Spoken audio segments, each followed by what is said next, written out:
Welcome to the Call Like I Don't See It podcast, where we talk about movies, comics, games, and guitar solos. IMGP.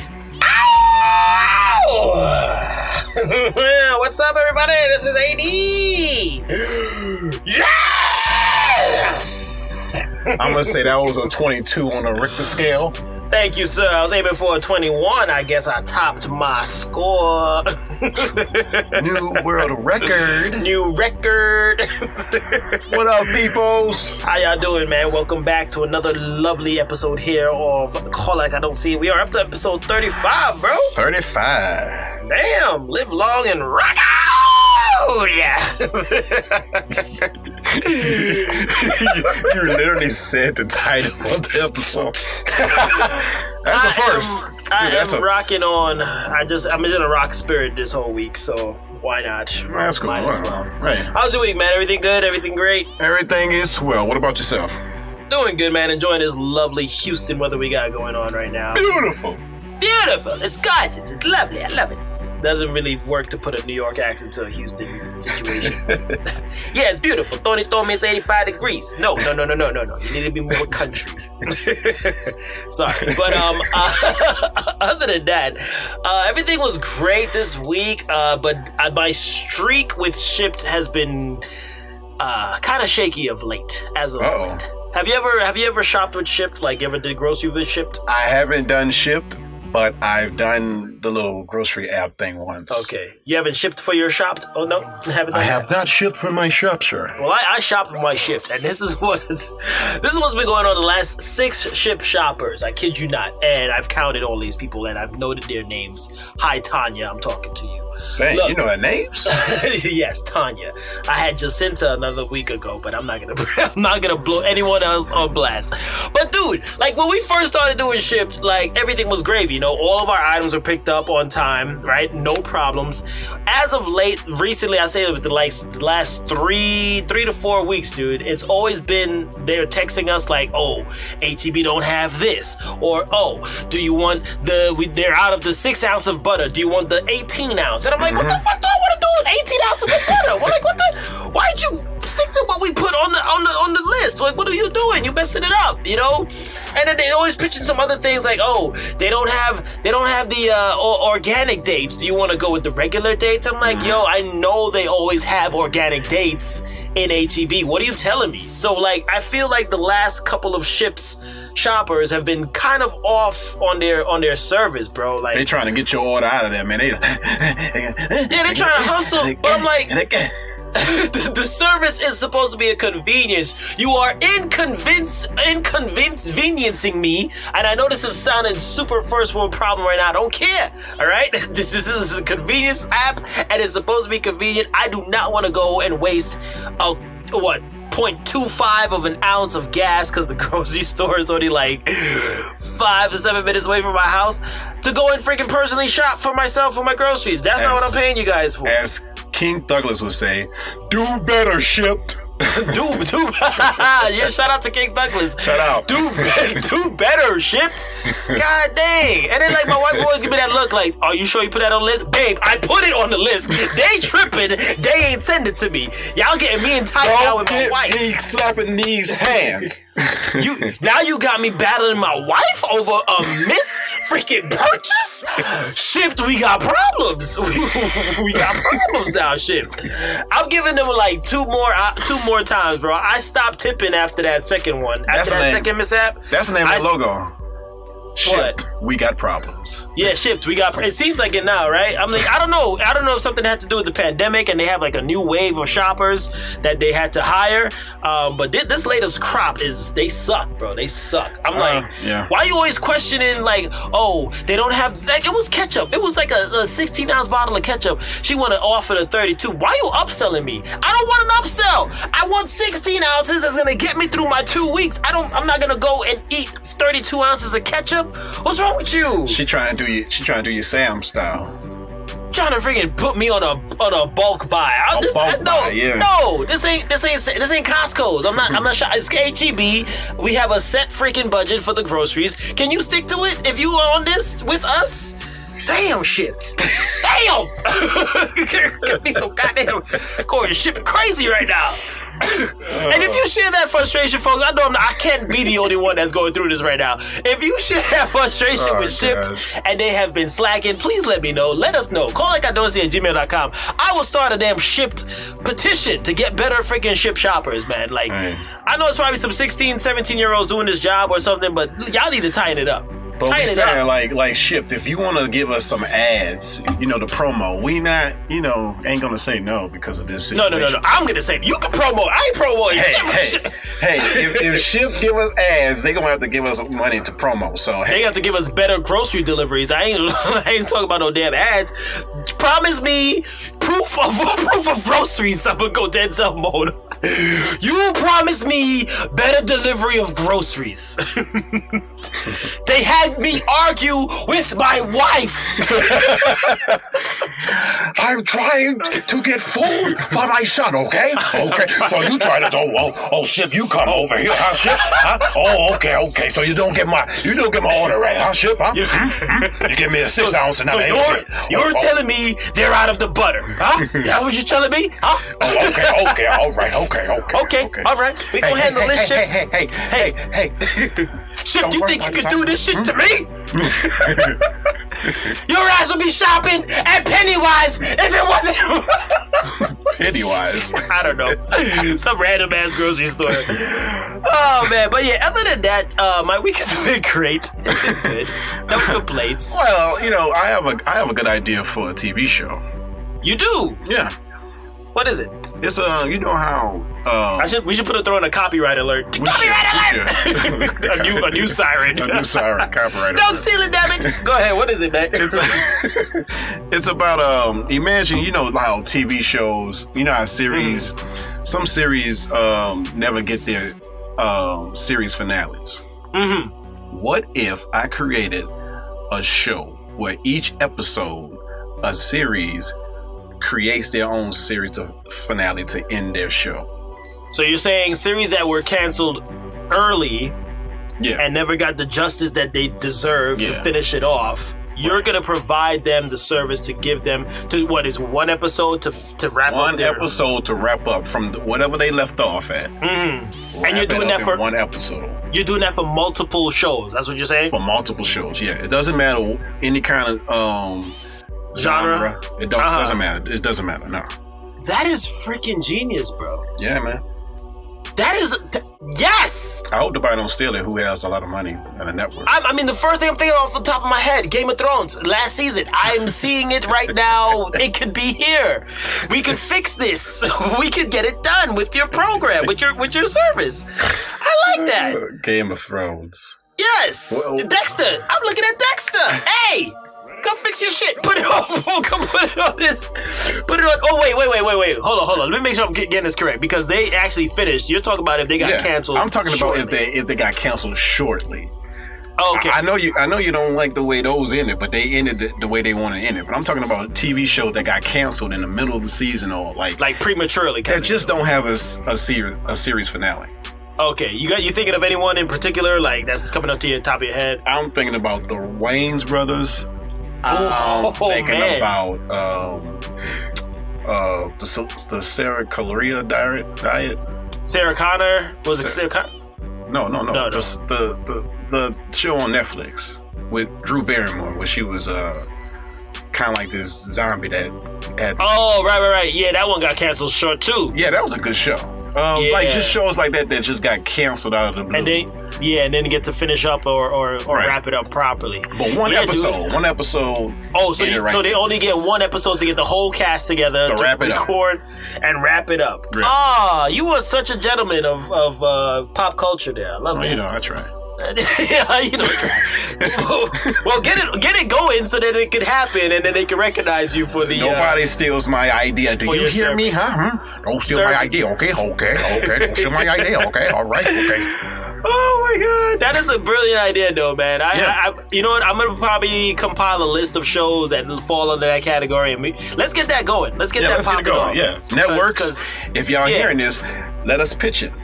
Like, I'm thinking, did Reboot get a popular series finale? I'm going way back right now. Did Reboot get a good series finale or no? They just ended? I think they didn't because when they did that little retro thing, where it remodeled everything. They didn't get a.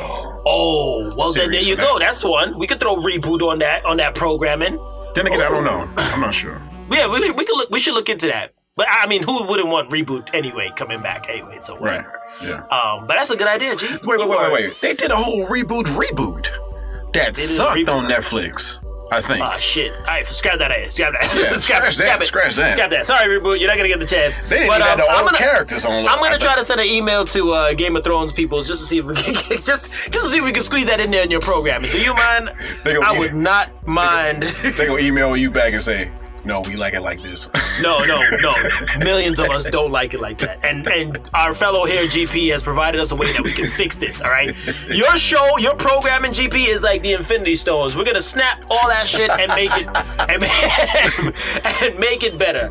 God dang it. I love it here. Toast to you. Thank you, toast to you. Thank you. And I say toast because I do have Jack here in my cup. But don't worry about that, folks.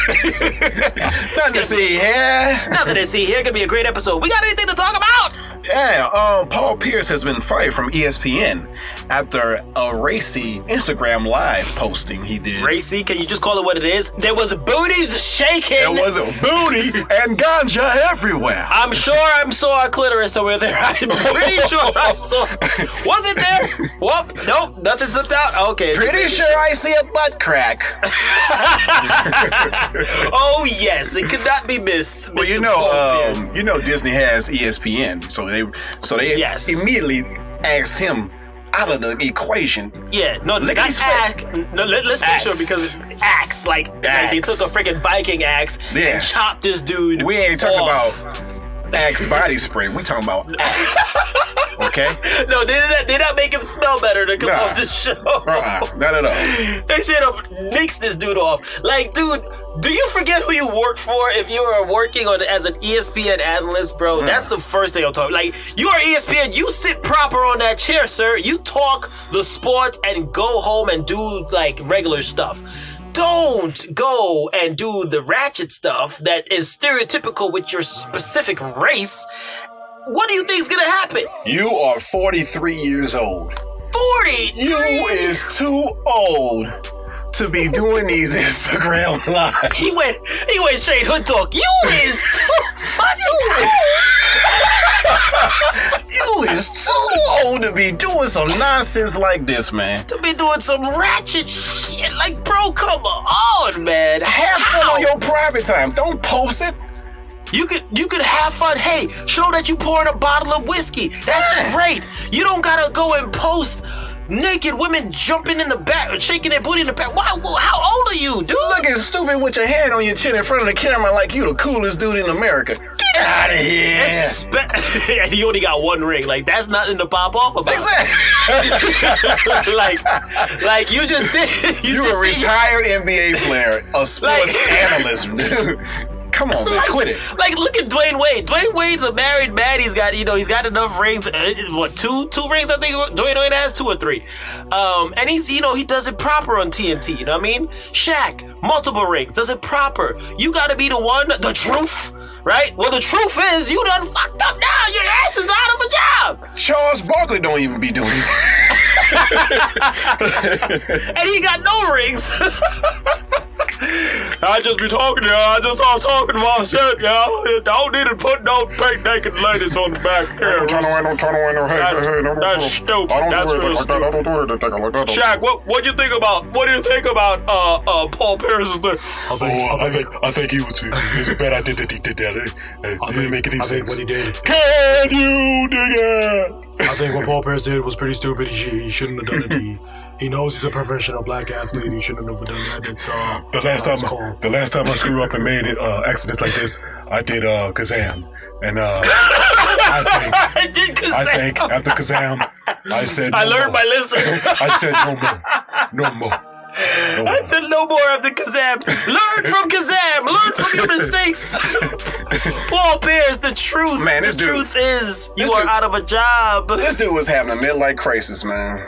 You think so? I think so, man. Oh my! But is it midlife if you're 43? I thought midlife happens like in your 30s. Hey, He's a late bloomer. He's a late bloomer to losing his control on life. Yeah. But I'm like, dude, you know it's the Mickey Mouse Club, right? Everything's got to be clean and proper with these people. Because come on, you wait all this time.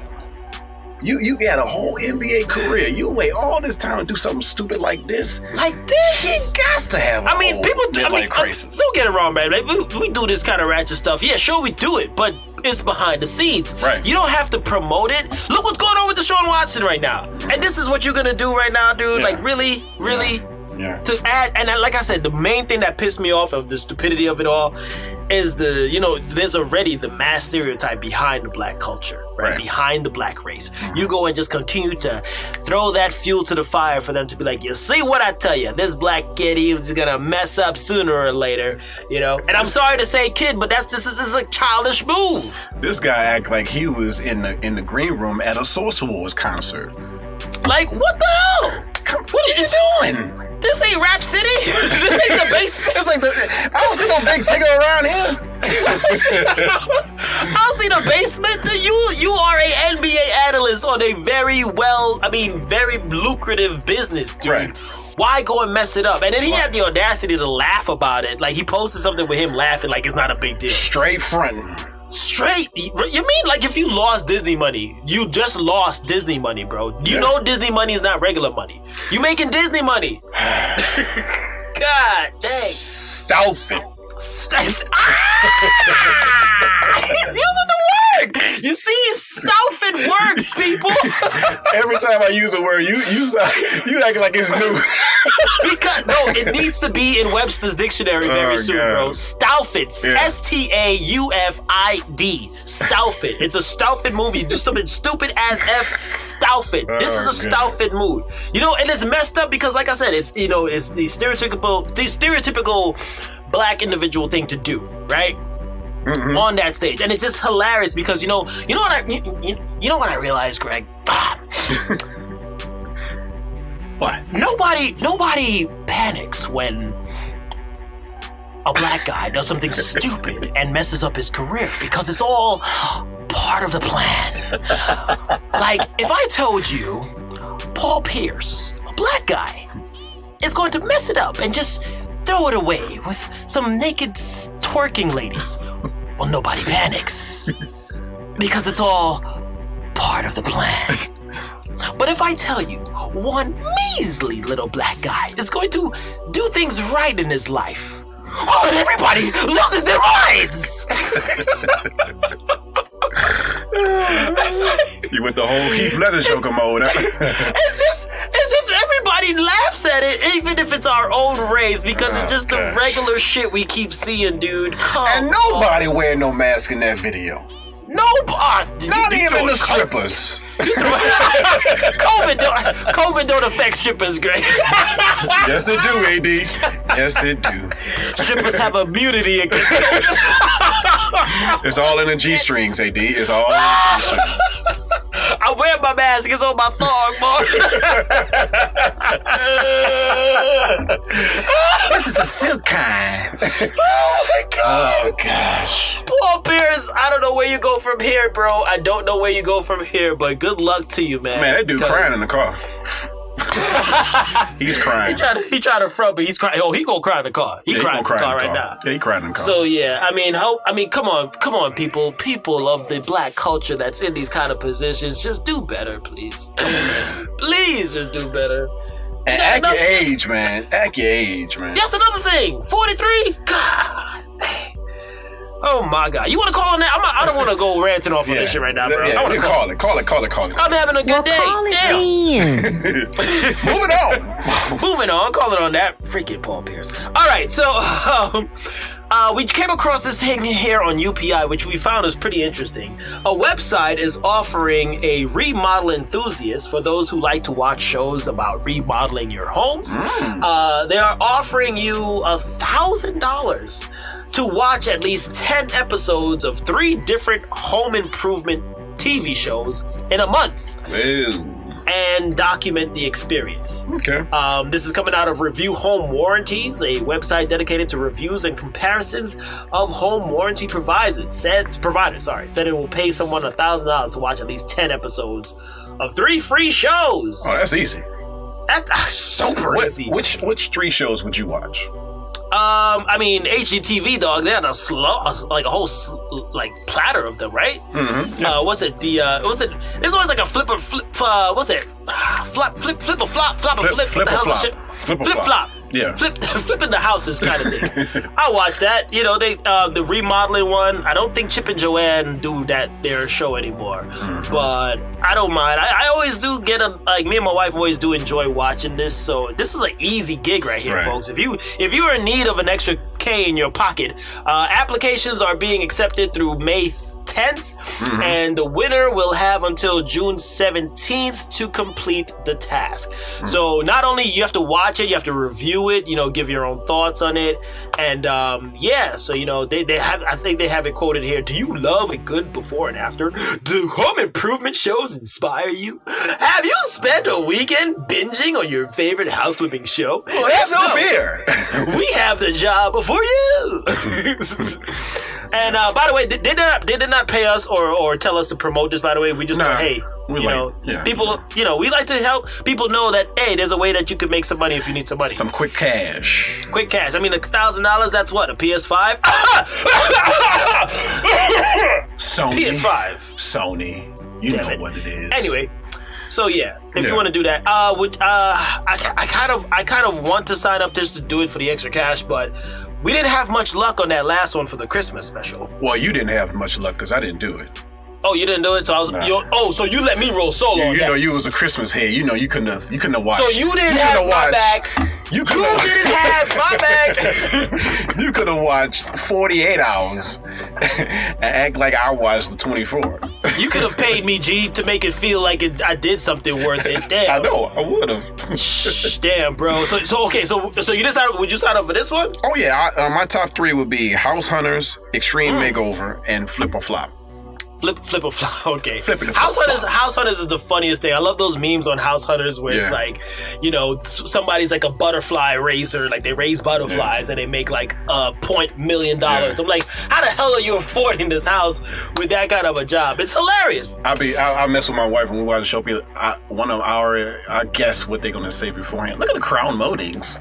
This is a cookie cutter. Oh, there's nice spacing between the kitchen counter and the island. This feng shui is... It's all about the feng shui. It's all about the feng shui. And if you are all about that feng shui, $1,000, just binge watch at least 10 episodes. These people will be on it. So look it up. UPI, go check it out. They're, I guess they're looking for a winner. So you got until May 10th, right, to sign up and get that thing done, bruh. Get it done. All right. Speaking of lizards. Speaking of lizards, did we say lizards? And it had nothing to do with lizards. No, we did not. I just said, I tried to catch you off guard. Speaking of lizards. Well, you consider myself caught. I'm like, what are you talking about? I ain't say nothing about lizards in this home improvement. Ain't nothing about lizards here. A 6 foot. That was Stuafid. Look, speaking of lizards. What you talking about? AD, what would you do if you was in a convenience store, like a gas station, and saw a 6 foot lizard monitor? I thought it was 7 feet. It was 6 foot. 6? Oh, you measured it? Yeah. They measured it 6 foot. Okay, 6 foot. This is what I have. Okay. Well, a 6 foot monitor lizard was in Thailand convenience store. Thailand. And he was, looking for, I'm thinking he was looking for some Thailand food. Some Thailand goodies. Thailand goodies. I don't know Thailand food. Because I couldn't really read. I saw the video. I couldn't really read the labels of the items there. It's all in like a different. It's in their language. In their I think he language. looked for some taco wraps, man, or something like that. It was pretty quick eat. You know, quick eats. Yeah. Okay, folks. So if you haven't seen this, go on our page because this lizard, and I thought it was 7 feet. So sorry for the promo there. G said it's 6 6 feet, so 6 feet. sucks. I'm sorry, I messed up on that one. But this freaking was it a Komodo dragon? It looked like a Komodo dragon, bro. It's a monitor lizard. It's not. I don't know if it's a Komodo exactly, but they say it's a monitor. Man, that shit looks straight Komodo. Anytime I see something that big, I was like, that's Komodo. Yeah. I don't care what variation you want to come up with. I see them nails. Yeah, that's Komodo. That's Komodo. That thing knew what it was doing when it was climbing up those shelves. It's a Komodo. Everybody knows. This looks like a scene from Jurassic Park. You went Jurassic Park? I went straight Godzilla. This lizard got Godzilla motivated and just went shopping in the grocery store. That dude looking for a 7-Up. A lizard up. A L up. You got any specials for Komodo dragons? No, you got just freaking. And the people in the background just like freaking out. I'm like, yeah, what else are you gonna do in that situation, bro? Dude, do you think Thailand?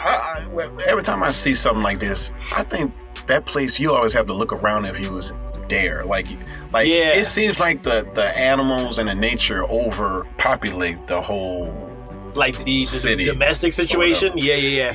They're all like mingling and fused into each other's society. So it's just like, oh, here's a random big ass freaking spider that's like in my toilet bowl. 18,000 booty monkeys ramming up the place.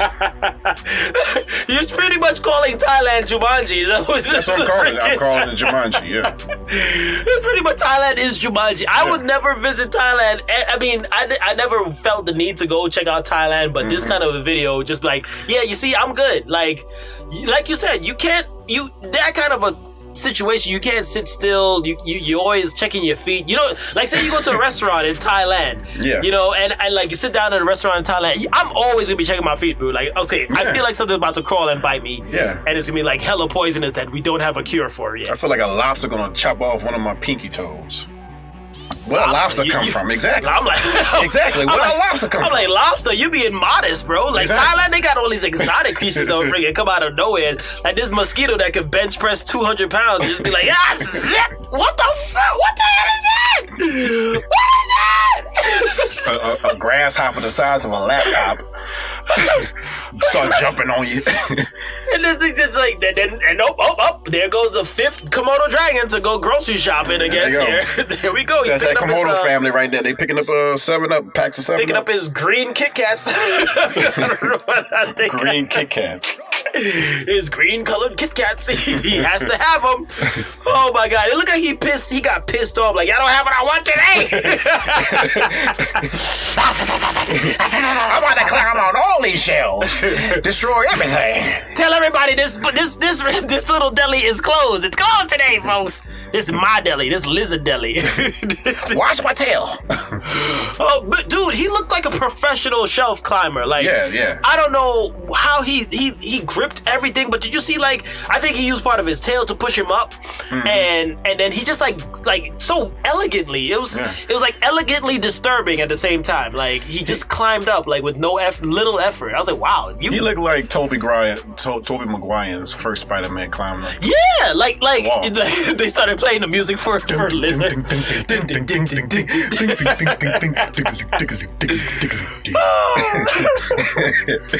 Oh my God! While everybody else is freaking out in the background. Oh my God!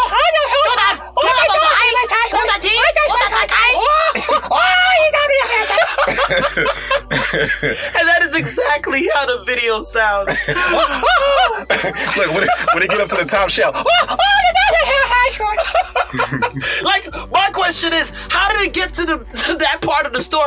Period. Like, nobody saw this thing walking through the aisles? This dude been window shopping for like 8 minutes before anybody saw him. Nobody noticed this huge freaking lizard get to the back. Are you serious? Man. What kind of security does your deli have over there, Thailand? I can't trust it. Yeah, man. Oh my God. But yeah, go check out that video, folks. It's freaking crazy. Yeah. It's crazy. I mean, I'm amazed at what animals like that could do in domestic situations. So. Indeed.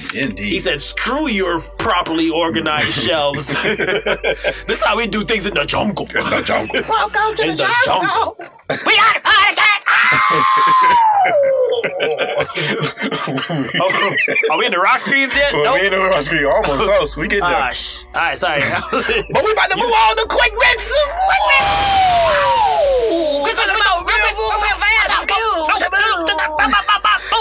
Talking about with the Disney Plus released a Loki trailer. Oh, yes. Trailer 2, right? Mm-hmm. Oh, and it was banger.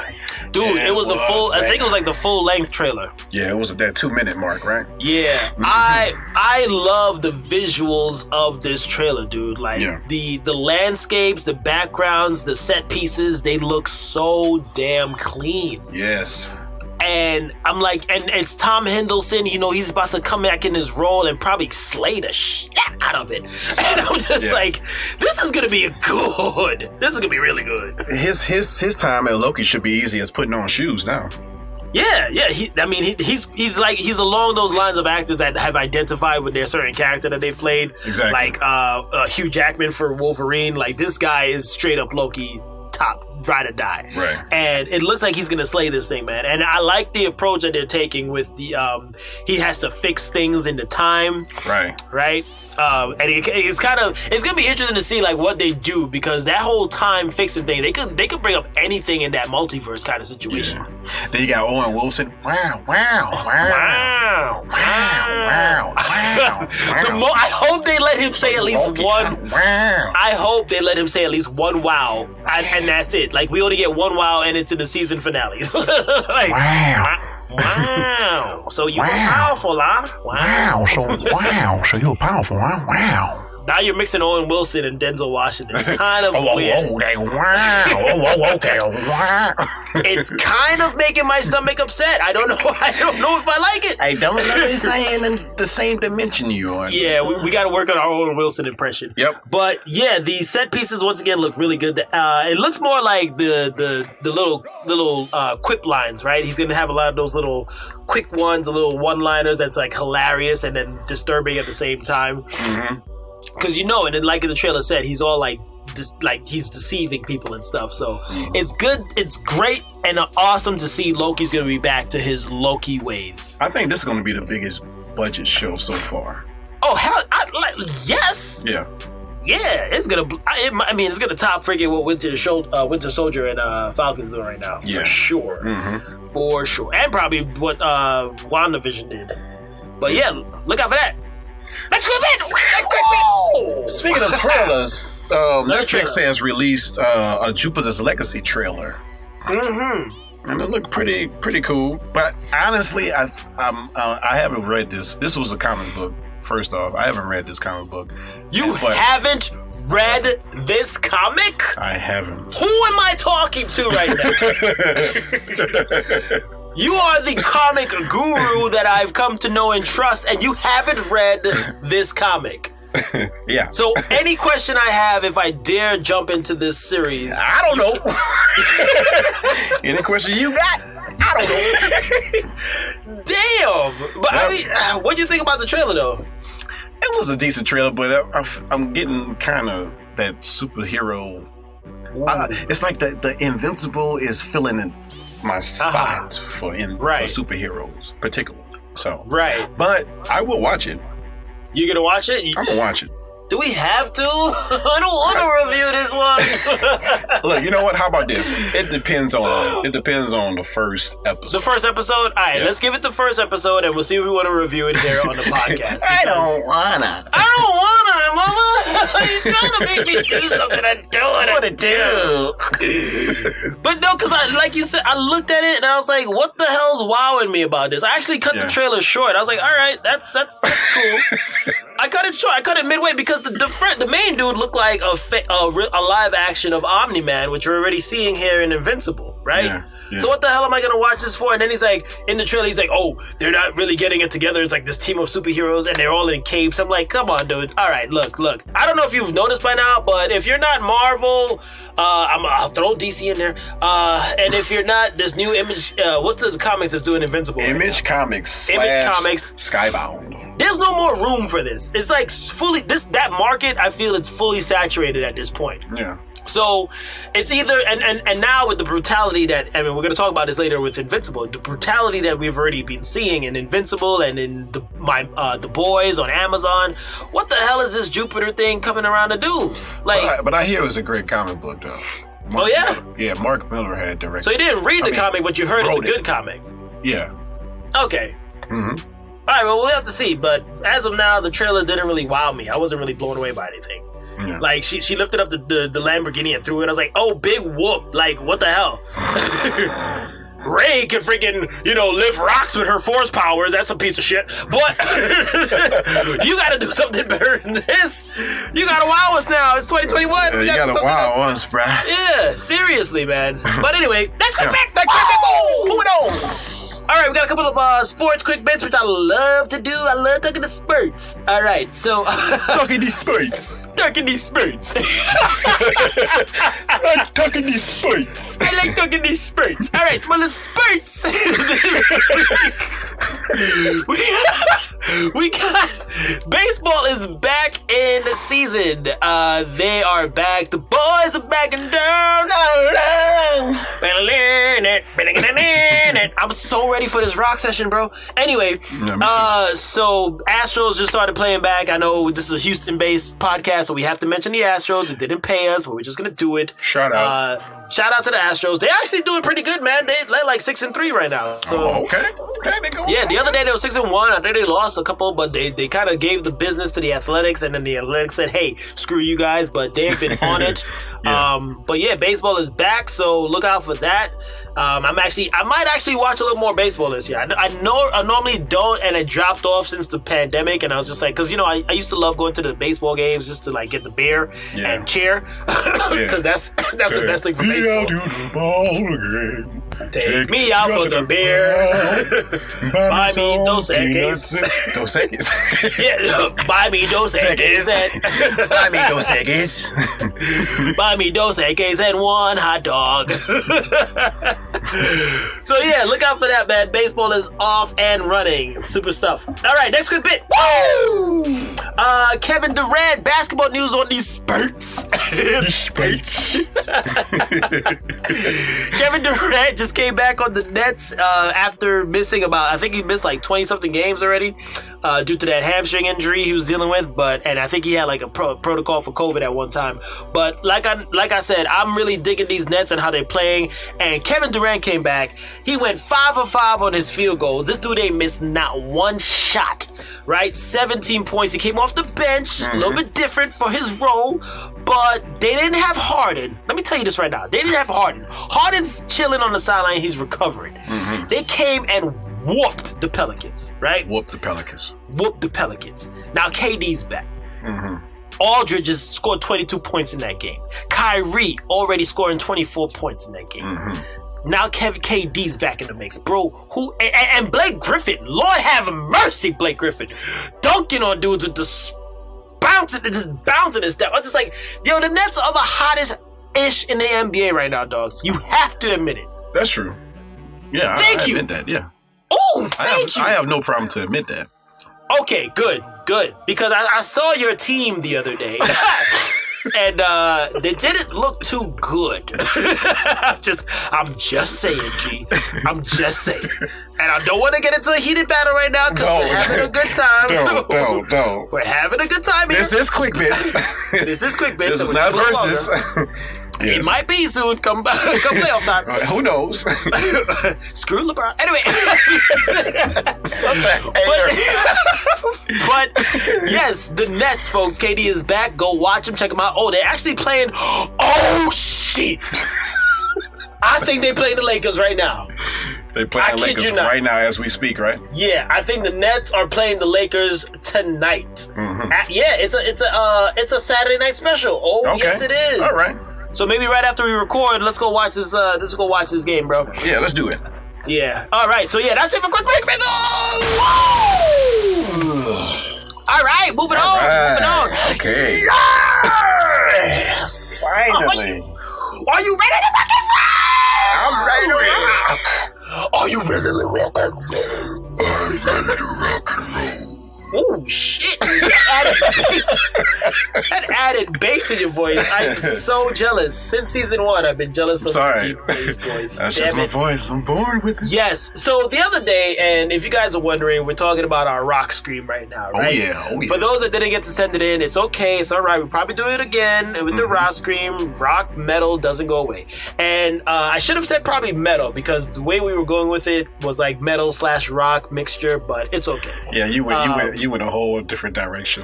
Yeah. But rock, metal, whichever was your flavor, that's great, you know? Yeah. So I was working out the other day and I was just like, I threw on an old school rock playlist on my Spotify, and it was just like, man, I would love to know what your rock scream is. Like that energy. You know, we're in the zone. We all have our little rock moments. Even if it's like a small piece of rock or a small bit of metal, we all like to rock. Okay. We all like to rock on. Okay.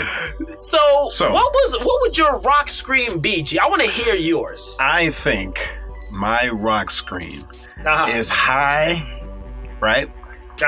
And then like at the end, it gets low for like half of a millisecond. Yeah? Yeah.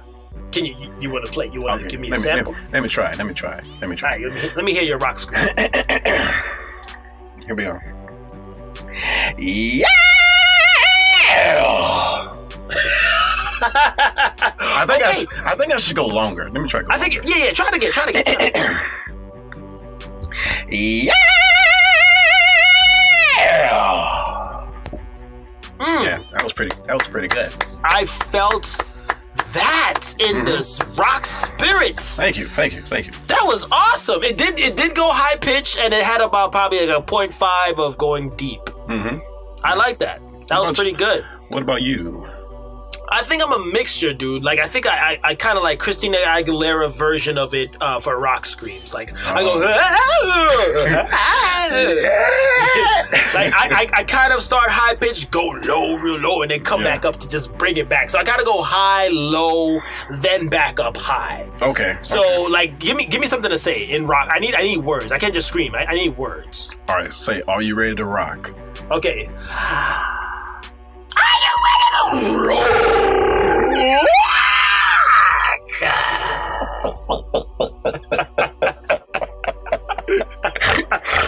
You gotta do that. You gotta do that one again, man. Okay, I'll try it again. I just want to hear it again. It wasn't bad. I just want to hear it again. It's so funny. All right. Here we go. Are you ready to rock?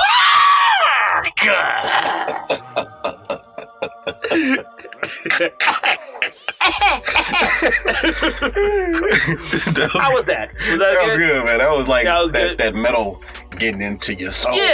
Yeah, and then like it depends too with the rock scream. And thank you for that, G. That sounded beautiful, by the way. I will never forget your rock scream. Thank you, sir. And it depends on which kind of song as well we're listening to, right? Because I mean, you could be listening to your soft kind of rock, that's cool. But then you have that one part of the song where you're just like, yeah. You know, you just, or it could be a little more subtle, like. I don't know how a subtle scream will sound, but then there's that extreme metal rock, right? Yeah. That metal where you get deep and kind of like summoning spirits from the depths of the darkness of the unknown world.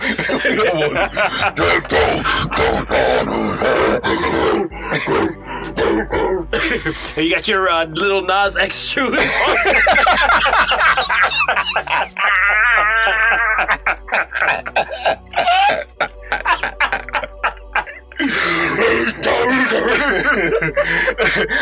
A pool of blood just coming out of your sneakers.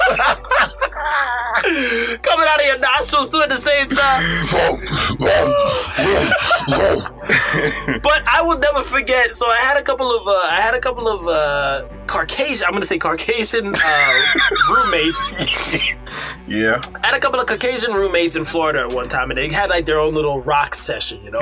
And they were so shocked, dude. They were like, "What do you do?" I was jamming in there with them, and they were like, "You know this stuff?" I'm like, "Yeah, I speak at the rock language. I speak at the rock." And then they were actually shocked because I was hitting those low rolls. I was like, you know, I was just going off. And even on the high stuff, because I kind of like, for my rock scream, I take my inspiration from Dragon Ball Z. I mean, I'm pretty sure like probably a third of people probably take it. You talk about that. You talk about that. Yeah. Right? Yeah. So and then also with how they power up for like Super Saiyan and stuff like right? So I kind of charge up my scream when I'm listening to my rock music. Like, I kind of like clench my hand, my fist really tight, like just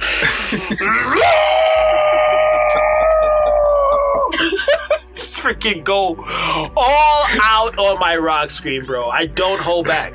Cut to the land and all you see is birds just coming out of trees. If your rock scream doesn't move water, you're not doing it properly. Right? No trembles, something wrong. Yeah. No trembles? Yeah. Nah, bro. You don't got a rock scream. You got a rock meow. But that Dragon Ball Z theme song was dope, though. Yeah, it did. It had rock influence in it. Yeah. So like I said, we said rock, but we mean like, you know, a mix of rock, metal. It's okay. Yeah. Certain people that I talk to, they're like, you know, I haven't listened to it in a while because that was a dark time in my life. Mm-hmm. I always like how that gets thrown in. It was a dark time in my life. So you got to be emotional to listen to certain rock songs. Well, rock music, well, heavy metal, if you want to go metal, right? It kind of helps with certain emotions, and you know, probably during puberty when nothing's making sense and you're all freaking pissed off at everything, you know. So it's like, it's just like, yes. So people, I can understand why you won't want to dabble into, you know, the metal or rock version of your life. It's okay, but I've come to appreciate rock like that, you know, it helped you, you know, deal with your emotions, and it was an outlet. Right. You know, to release. Yeah. Like, what do you have a rock memory? I want to ask you that right now. Do I have a rock memory? Like, you came home from like school or whatever, and you just rocked out and screamed the hell out of stuff. No. Just me? Yeah. Oh, just me? I think it was just you. I want to hear you. I want to hear your story. Go ahead. Well, I mean, Linkin Park was where I came in with rock, right? Oh yeah. I was introduced to Linkin Park. I think it was by my cousin. Yeah. Hey, shout out to AC. He knows who he is. AC, what up? We have the same initials, by the way. But yeah, I listened to Linkin Park, and I was just like, oh my god, I kind of love where and you know, rest in peace to Chester there. Yeah. And I love that scream. Yeah, try to keep you warning. Everyone ignores me. And he just had that he just grips you with that scream. Yeah. Nobody's listening. I'm like, yes, nobody's listening. Thank you for understanding. And it was from Linkin Park that I got introduced to rock and like the metal aspect of rock. Tell me what you do, what did to me. Right? Tell me right? Fall in the undertow, just fall in the under. Every step that I take. Now the next thing when I'm listening to rock, dude, I get like my chin kind of extends under my teeth. I go in my white boy voice. I can't freaking help it. I go in my white boy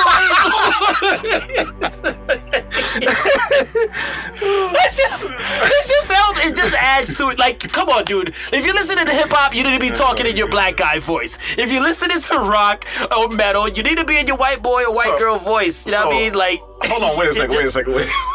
Wait. So you have to be in a certain, like, you have to change your voice. I change. So I don't know if you have to say, I'm about to go into my white boy voice. No, I don't say it. It just instant. It's just okay. instantly, You just say it. Yeah. You just okay. I got you. Like if you just do like crawling in my skin, just like these woods. You know, like I have to put on my. If you can visualize my chin right now, it's like it's pushed out further than it normally is, just to get this voice down. I become so long, I feel you there. Exactly. So when did rock start for you? When did rock metal listening start for you? Listening, probably like a teenager. I think teenagers is the right fit. It's the perfect fit, bro. It's Yeah. the perfect fit. Like, you're not gonna be listening to that, like, you know, in your preteens. What the hell you listening to that for? No. Preteens is soon as you hit 14. The dark version of boom bop. So what band did you have? A certain band that got you into rock or metal, whichever one?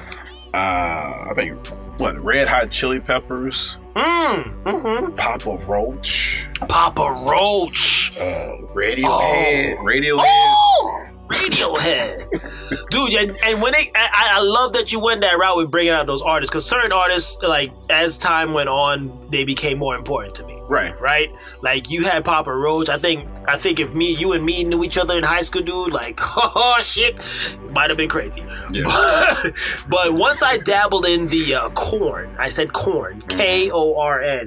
That's what transitioned into the darker realm of the rock. Right. And I think I do have some honorable mentions when we get to our next segment here. But that's when I was like, oh man, like, rock could take you to some dark places. Oh yeah, indeed. Yeah. It could definitely take you to some rock places. But I mean, like, sometimes you need to let that out. You need to get your rock scream on. Yeah. Right? Like, just scream it out. And I love, like, you ever look to see if drivers around you are listening to rock, like if anybody's just screaming you could tell if somebody was, because their head be going like they about to slam against the steering wheel. They be. I'll be with my eardrums in the driver's seat, just like and then it's like they're trying to mosh pit by themselves in the car. A mosh pit in the driver's seat. Right. A mosh pit in the driver's seat. Oh my god! But I am so grateful for that genre of music, because I think in the development of human beings, that genre of music needs to exist. Like, you need to dabble. You need to dabble a little bit to just bring that out of your personality. You know what I mean? Don't be afraid of it. Let it out. Let it out. Let out your rock scream! Yeah! Oh shit! How is that higher than me? I didn't know your voice could go that high, bitch. Hey, you got me thinking I'm the only one over here with a high pitch voice. You got a high pitch voice too? Only for a short period of time. Oh, this short period of time, while I'm screaming. Yeah, and the next thing with rock, rock scream is brought to you in part by Halls, which goes great after you're screaming for so long. Oh my god! Yeah, the hoarseness is I need the Halls. It's not good. All right, so we're gonna transition that into, and once again, it's not too late. If you want to send in your rock scream just for fun of it, send it in to us. Call gmail.com. We would love to hear it. We are welcoming of your rock scream, folks. Don't be shy.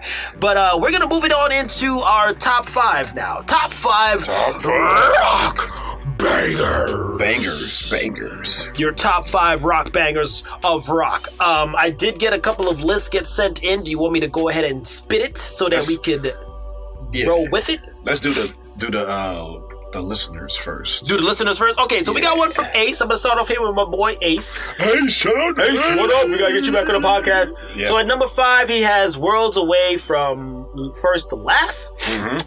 Then he has Piece by Piece by Strata. Do you know that song? How it go? High-bound plastic parts and wires can't make me open at the scene, and then set my soul. I'm saying the verse right now, but I'm like, piece by piece. It sounds familiar.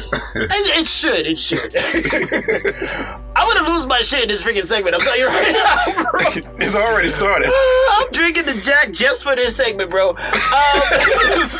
So number 3, he has With You by Linkin Park. You know that one? With you, now I see, even when the thing aside, with you. You know that one? I know that one, but is that his number 4 or number 3?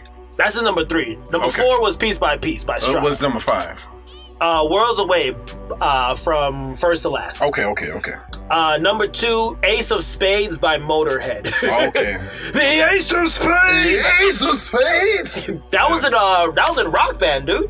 Yeah. And number 1 for him was Wood by Alice in Chains. Okay. If I would, could you? I am gonna love this shit. All right, so thank you there for your top 5 rock batters, Ace. Okay, moving on. We just had her here. Was it last week or the week before? Lissa? Last week. Yeah, it was last week. So Lissa threw in her top 5. She says Black Veil Brides, Knives and Pens. Papa Roach. There you go. Last Resort. Oh, that's a jam. Cut my life into pieces. This is my last resort. Suffocation. No breathing. You about to lose it.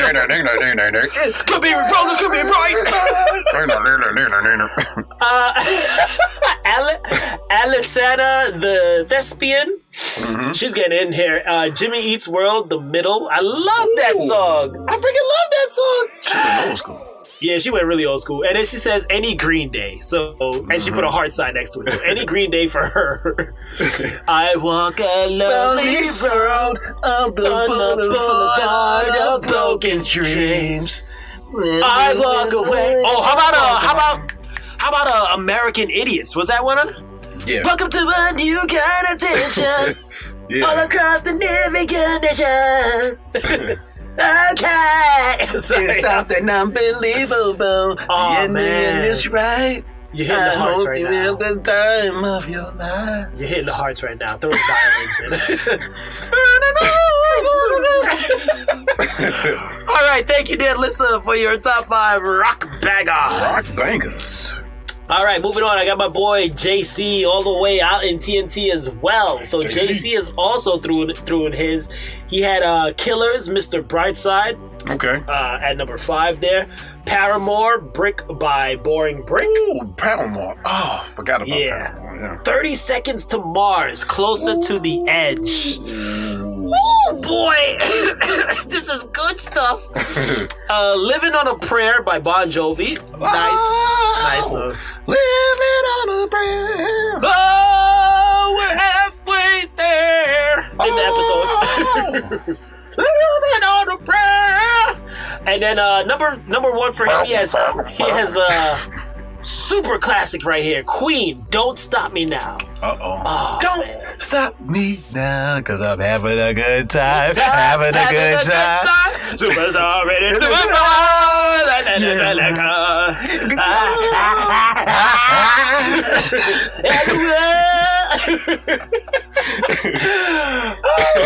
Yo, low key side note, I do want that song to play at my eulogy. Like, I want that to be my song.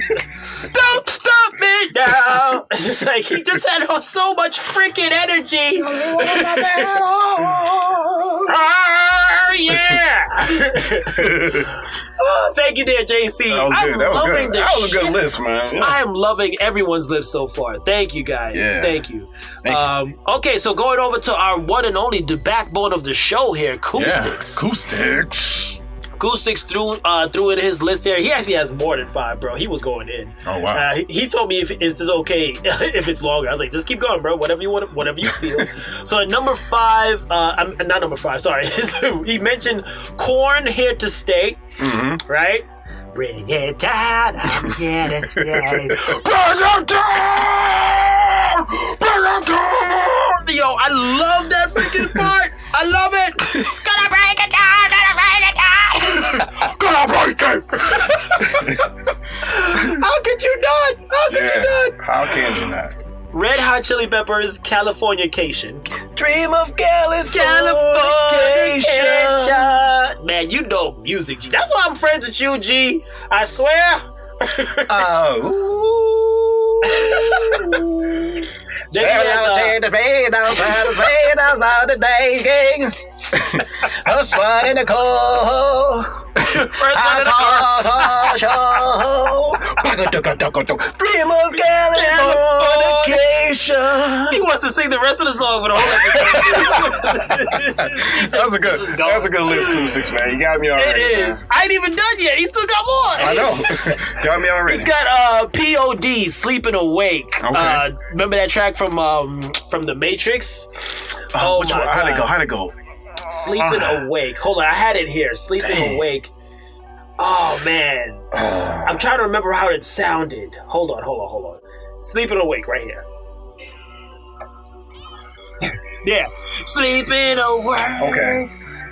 Sleeping, yeah. Sleeping of Zion awake. Yeah. Sleeping awake. Yeah. That fit for that movie exactly. Yeah, it did. Yeah. His next part on his list, 30 Seconds to Mars, Battle of One. Okay. Do you know this song? How I go? Giant crush me. No. And yo, dude, that song will take you places. That band literally ends the song. They end it screaming, like start screaming. You gotta listen to it, dude. Battle of One. Battle oh my One. god. All right. Write that down. Linkin Park is his next one. Forgotten. Okay, that was a Linkin good Park, Forgotten. That's a good one. Kill Switch, My Curse. This is my curse. This is my curse. Jujutsu Kaisen will fit well with that song. Oh, good one. Good tie-in. I like that one. Yes. Under Oath, Desperate Times, Desperate Measures. I ain't even gonna sing that. I'm just leaving it right there. Well, you gotta save your top 5. I'm gonna save it right there. And his top one, Under Oath, In Regards to Myself. Okay. Super dope list, the acoustics. Thank you for That's a good one. Man, the energy is up when you bring out rock, man. It's just so good. Metal, rock, whatever you guys want to call it. Yeah. All right, I think that's all I had for the listeners there in terms of what they wanted to contribute. Do you want to give yours? Right. Go ahead. Yeah, I'll give mine. All right, go ahead, give yours. I'm gonna go with bottom to top. I'm gonna go with number 5, System of a Down, Chop Suey. Oh shit! Yeah. Chop Suey. Wake up! Wake up! I just want to take a minute, shake up. You want to? What did you do on the table? I don't think you trust and my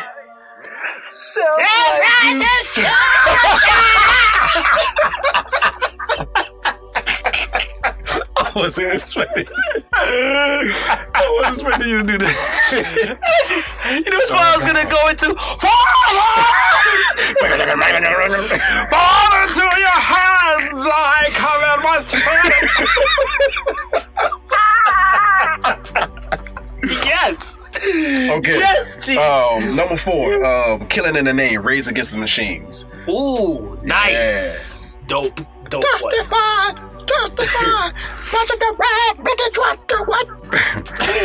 All right.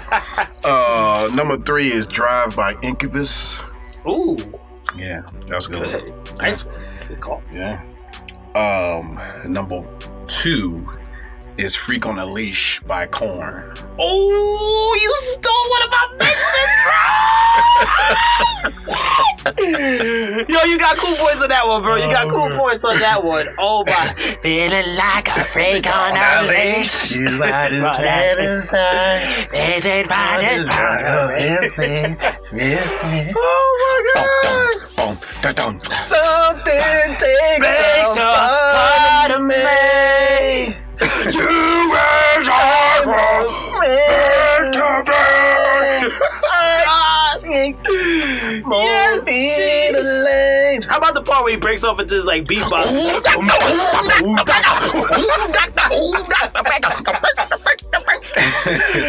Bravo, freaking bro! Oh right. my God! And your my number number one is "Foxylated" by Jimi Hendrix. Oh, okay, sweet. You know you a sweet little heartbreaker, Foxy. I wanna take you home. I won't do you no harm, no. You got to be all mine, Foxy lady. Y'all come, girl. I'm coming to get you. All right, G. Okay. Okay, I'm sorry. Got all into it. Sorry. Okay, G. You're into it now. No, I'm just joking. right, that's my top 5. The energy, bravo, man. Yo, Thank your you, top sir. 5 is dope, man. Your top 5 is dope. I'm feeling that shit. Anyway, all right. So I'm gonna go, man. I'm gonna lose it here on this one, dude. This episode is super high charged. Painkiller at number 5, Judas Priest. Wow.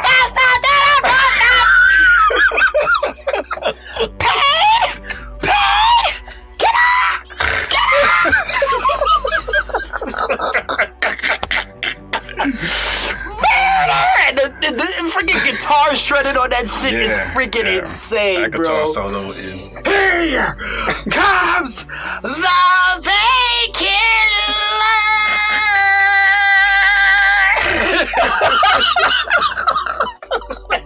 And the drum just pain at the end. Oh my god.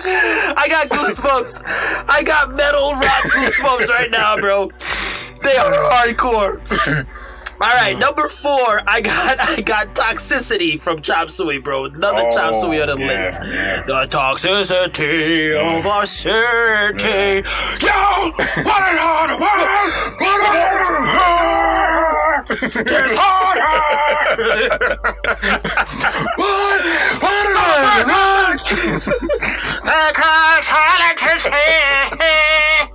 And then the dark part of that song, somewhere.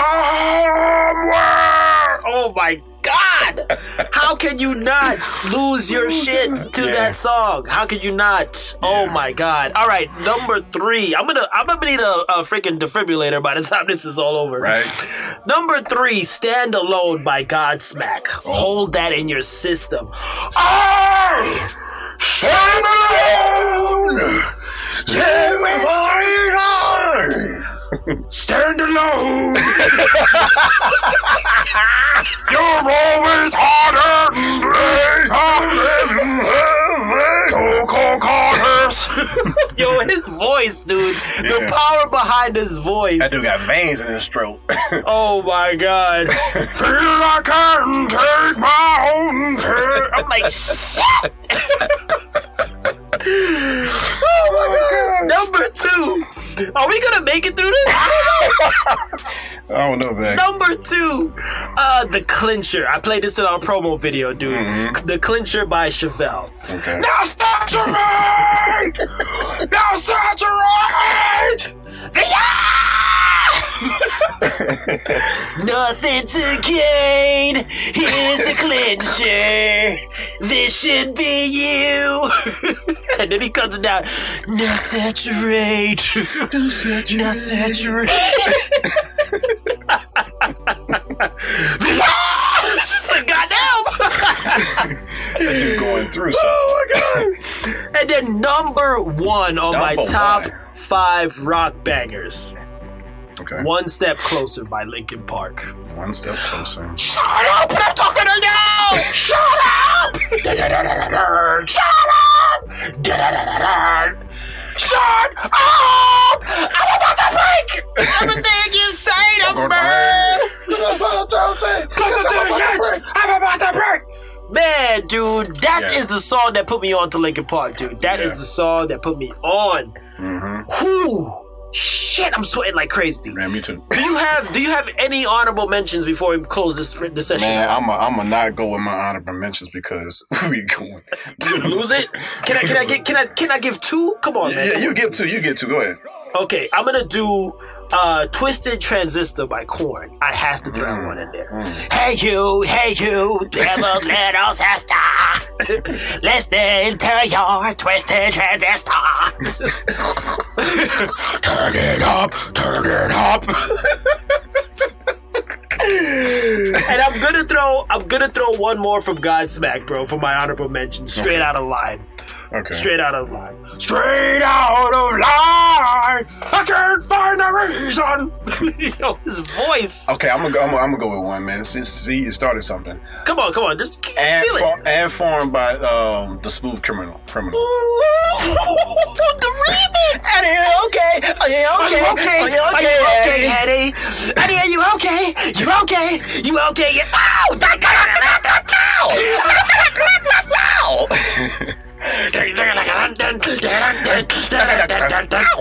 Oh my God, that is so good. Yeah. That is good.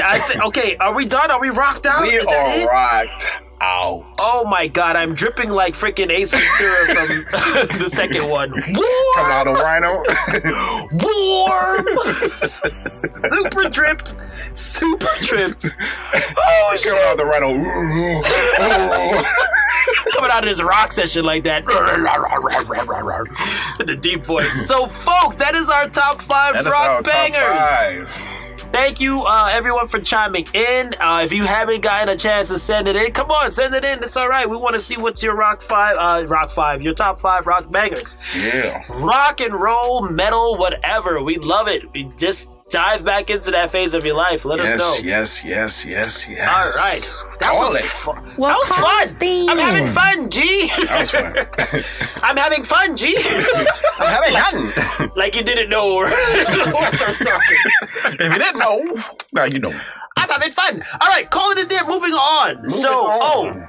GP, you back, right? You back with your GP's Comic Corner, bro? Oh, yes, I am back. All right, GP's Comics Corner, take it away. He's got a new comic for you guys. Yes.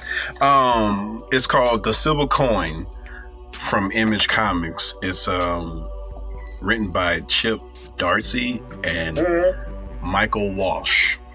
Sweet. What's it about? It's about a rock band.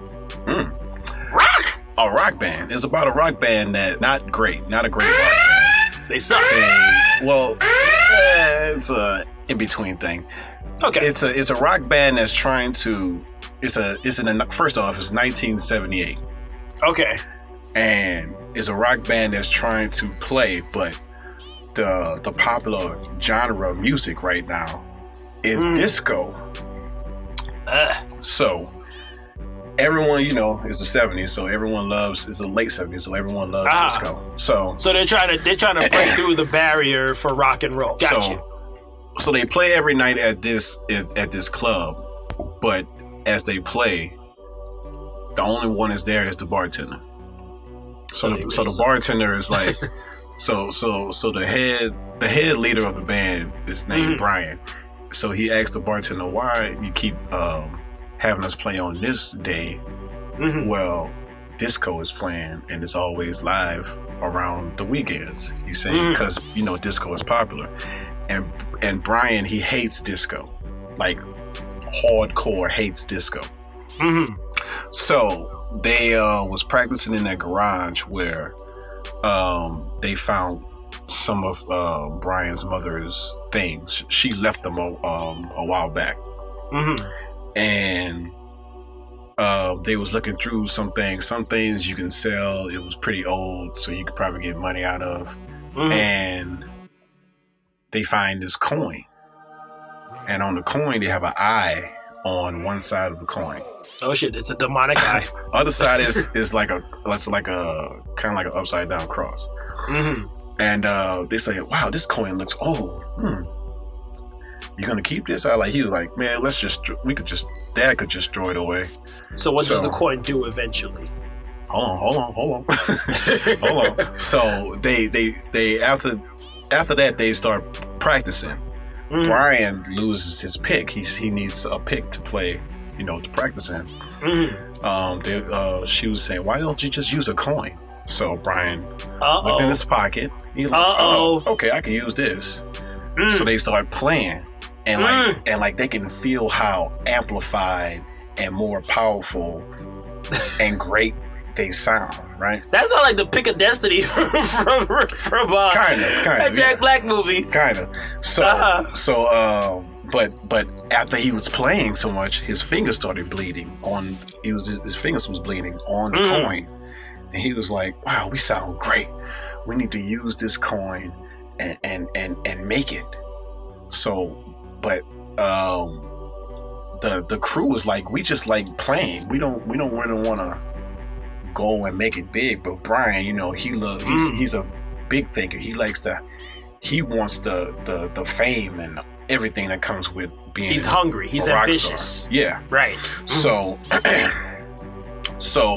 they started playing, and some people started crying when they was playing. They so good, and so the bartender's like, "Yo, let me put y'all on somebody I know that's a big record producer. You were like, okay, cool. So they finally meet this guy, this manager. He's like, he was in the audience and they was jamming. Everybody was loving it. So they talked to him after the gig, and he was like, hey, you guys are great, but disco is still live right now. Disco still put up a front. Yeah, and I'm gonna need y'all to wait a few years until disco just died down. Brian went off on this dude. Really went off on this dude. Wait, should we give him the greatest part in case anybody wants to read the comic? Sorry, I got into it. Spoiler alert. You telling the whole freaking story right now? I'm telling the whole story. But I'm gonna tell you why in a minute, because it ain't gonna matter at the end. But listen, after that, Brian was like, I'm gonna show them.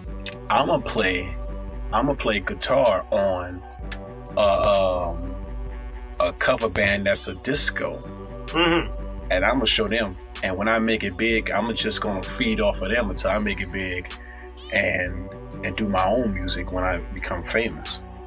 So the first gig he had with the disco crew, he was going off. He was going with the coin. With the coin. The coin, like he was like, he couldn't stop. Like he had to keep playing. He kept playing. He's like, I can't stop. He's possessed. His fingers was bleeding and everything. I can't stop. So the bartender was smoking, and his like everybody was just dancing, was hollering, going crazy.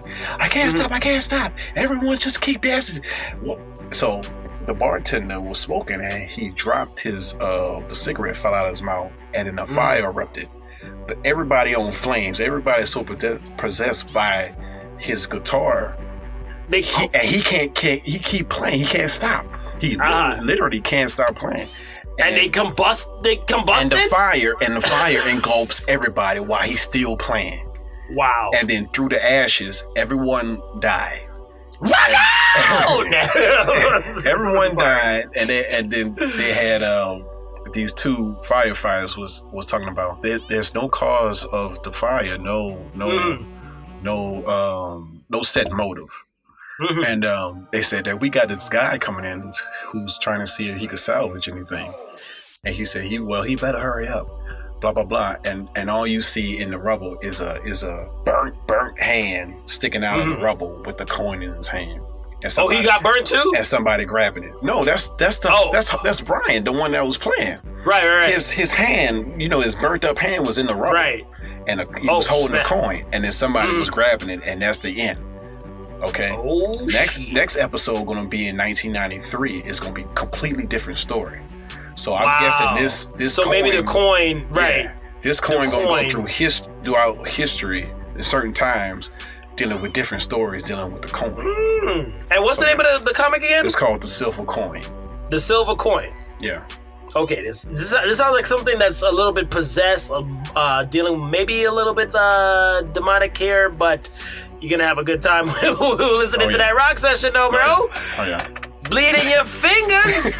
I got blisters on my fingers.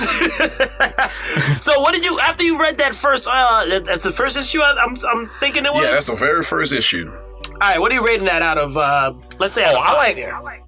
Out of 5? Yeah, out of 5. Let's change the rating scale. I'm giving it 5, man.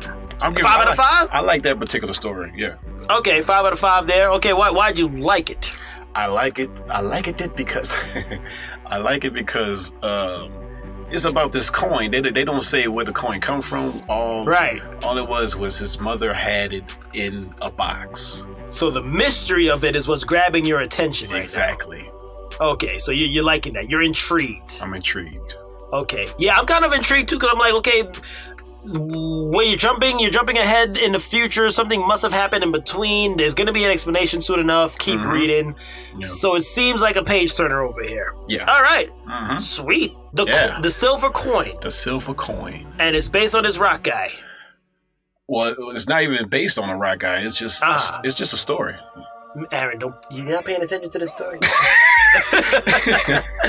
Shit. But so from what I told you, would you read something like that, or would you be like, It sounds it's. I'm glad you chose it for this particular episode because I'm juiced up right now off of the rock talk that we just had, and I'm like, yes, righteous. I'm feeling that. I'm feeling that flow right now. So I would definitely read it. I feel like being interested in that format of music. I would enjoy reading it. And then the mystery of, as you're telling me, I'm like, okay, what the hell? It kind of sounds maybe like Cursed Energy-esque. Don't want to throw in a juju reference right there, but I'm going to do it anyway. Yeah. So I would definitely read it. Yeah, I would. Okay. You know what? As a matter of fact, I'm going to come steal it from you tomorrow. I'm going to drive by and steal it.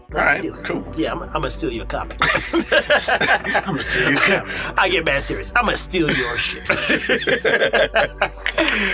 But sweet, the silver coin. The silver coin. Go check it out there, folks, from the comic guru himself, GP, giving you all the goodies there on that. I can't wait. I may not. I was joking, but I might want to borrow that. Okay. let me get that off your hands. I should have got you a copy. Anything else you want to add on that? You want to call it on that? We can call it on the silver coin. Call it on the silver coin. Watch out. Don't let it play too hard. You're going to bleed your fingers. Can't really get a manicure that way. All right. Moving on. We got a new segment coming on the show. We call this segment, we call it Reminisce Over You.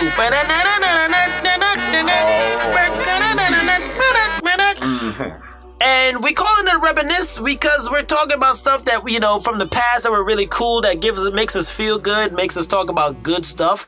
And what triggered this was the fact that this movie that we're about to talk about, Sandlot, was released 28 years ago. Yeah. 28 years ago since Sandlot first came out. I feel old. And it just felt right to put this in a new segment. And you know what? There's a lot of old stuff that still feels good when you think about it. So any old thing that you could think of, you could even suggest it to us. Hey, can you guys talk about this from 1995? Well, we gotta like it though.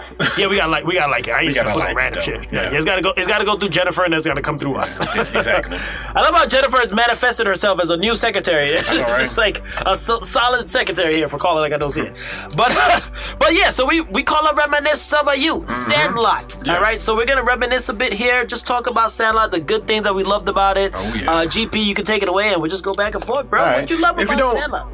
Well, some people don't know what Sandlot is, bro, if you don't know about Sandlot, I don't even think you should be listening right now. Some people that's, under, what, 20? Bruh. Well, there's no cool points. Go ahead. No cool points. Nah. You don't know no discounts. You're killing me, Smalls. If you don't know what freaking Sandlot is, if you don't get that reference, you don't get the movie. God, all right, but it's about a coming of age film where a group of kids love baseball, right?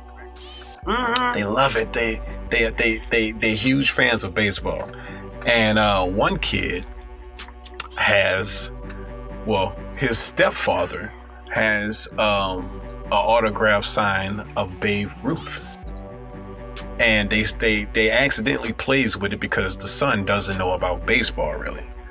So they playing with it, and it goes over the fence. A huge dog takes it, and they try to find. Now don't give it away. Now if they haven't seen Sandlot, which is not freaking unbelievable. How can you not know what Sandlot is? It's one of the best baseball films of all time. Yeah, if you like baseball and kids, this is the movie that you should be watching. This is a perfect film for your kids can watch. Yeah, introduce your kids to it. All your 8-year-old kids, they will love this movie. Yeah, they'll love it. So what are some things that you want to reminisce about? I want to reminisce over the characters. The kids individually, they all have their certain, there's certain quirks about them, their backgrounds. It fleshed out the characters really well. Really well. I love those little kids. I like the new kid on the block. The way he got a father figure as far as a stepfather. He just get to know his stepfather, and they starting to get to know each other and stuff like that. And the connection between them of it being that baseball, right? Like, and how he loves it as his pastime. He's trying to that's his only connection to his stepson, right? Yeah, it hits hard, It's just he's trying, and I know he's a busy man as a worker, but his son, Try to appreciate it, but yeah, it's a good heartfelt story, man. Yeah, Like, yeah, very much so damn good. Like, I fell in love with baseball off of watching this movie. I never really cared for baseball much until I saw Sandlot, and I was like, "Oh snap, baseball is kind of damn cool," you know. And then like the idea of like, because I was kind of like a loner, you know, growing up. Yeah, me too. And I kind of loved how they pitched this, you know, this crew of friends, right? And just that feeling of like you have a crew of friends that you can just go call up and meet up at the park and play baseball with. Exactly. Like, that is amazing, you know? So if you're a loner, you're like, how does that get done? You can look at this movie and be like, hey, it's because possible. This new character, you could basically stepping in the shoes of this new character that's going to a new school, new neighborhood. Yeah. Just finding friends and playing baseball. And which little kid can't connect with that? You know, little kids move around all the time, and the new one in school, whatever, and you're just trying to make friends, and sometimes it gets a little awkward. Right. But any other aspects of this movie that like stood out to you besides other than that, what you just mentioned? The comedy, man. It was a very funny, very funny movie. So damn hilarious. Funny like and yet touching movie. The incredibly most notorious moment with the little kid kissing the bodyguard, pretending to drown. Oh my god! He grabbed I wanted to head. pull that move so badly, dude. I was just like, I don't know if I have the guts to do it, but he did it, you know. And I had this is insider here. Reminiscing, right? I had a huge freaking crush on that bodyguard, bro. Was that Christina? Who was that? Was she in Adam's Family? Was Christina that Ricci? wasn't Christina Ricci. No, that wasn't her, right? No, that's somebody else. That's somebody else, yeah. She looked very similar. But anyway, super crush on that girl, man. I was like, damn, she cute. She was cute. Yeah. Good. I wish my bodyguards looked at that when I was in the damn pool. But I did like the feeling of the movie. I did enjoy it a lot because it's just like, and even watching it as an adult, right? You're looking at this feel-good summertime movie. Like, this movie to me feels like summertime summed up. Like, this is what your summertime should be like, right. You know? And that feeling of having like no responsibilities, you know, just freedom to play. The day comes at you as it takes its time. You want to play a little baseball. You want to go to the pool. You want to go check out the carnival. It just feels like the most perfect summertime movie. Perfect. You know? It's like, you like how the Christmas Story, like that's the Christmas Story is like the perfect Christmas time because movie? Because the narrator, basically the narrator is the new kid at an older age. So he just narrating throughout the film. So this movie, The Sandlot, is kind of like the Christmas Story of summertime. Like, it's the Christmas story of summertime. That's what it feels like to me. So I loved it. I loved the hell out of it. I loved what are some of the best scenes that stand out to you about that movie? The best scene is when the kid that's the best on the team. How he had put on those shoes. Oh, he had to. Was it Converse? Was it Converse? All black Converse. He put on those shoes and the dog just started chasing him throughout the whole town, and it was just like a whole adventure. Yeah, that's a Reminisce spoiler alert, by the way. We call it Reminisce spoiler alert. Like we said, if you ain't see Sandlot, man, come on. Yeah, that's all. I don't know why you explained the whole process. It's a 28-year-old movie. They should know it by now. But yeah, that was freaking crazy. That whole chase scene. I was gonna go with some of my best scenes was the battling, them trying to figure out how to get this ball from the beast. Right. Right. Yeah. Like the best part to me was when the Vector set, I think they call it, and they like chuck it over there, and the beast comes up, and they're all like overly screaming, the little kid. And I like the way they had the beast. They had the beast like over the fence. They have them looking so menacing. So yeah, like some kind of like. As he got over the fence, this dude was just a regular dog. Just a regular ass freaking dog from Beethoven. Yeah, it's like a damn Beethoven dog. Yeah. But the best scene to me was when the vacuum cleaner kind of like exploded. The tree out. Yeah. It's like the tube. It's inch tight. And then shit starts blowing up, and they're like, run!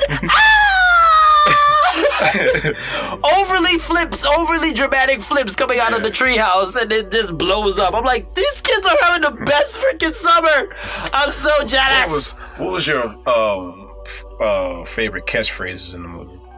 Favorite catchphrase? I mean, the "Killing Me Smalls" one is one of my favorites. The other one was when Babe Ruth, the so quote unquote the vision, when he had that vision of Babe Ruth coming in, and he was like, "Remember, kid, something about but legends live on. Never die. Legends never die." There we go. Thank you, good sir.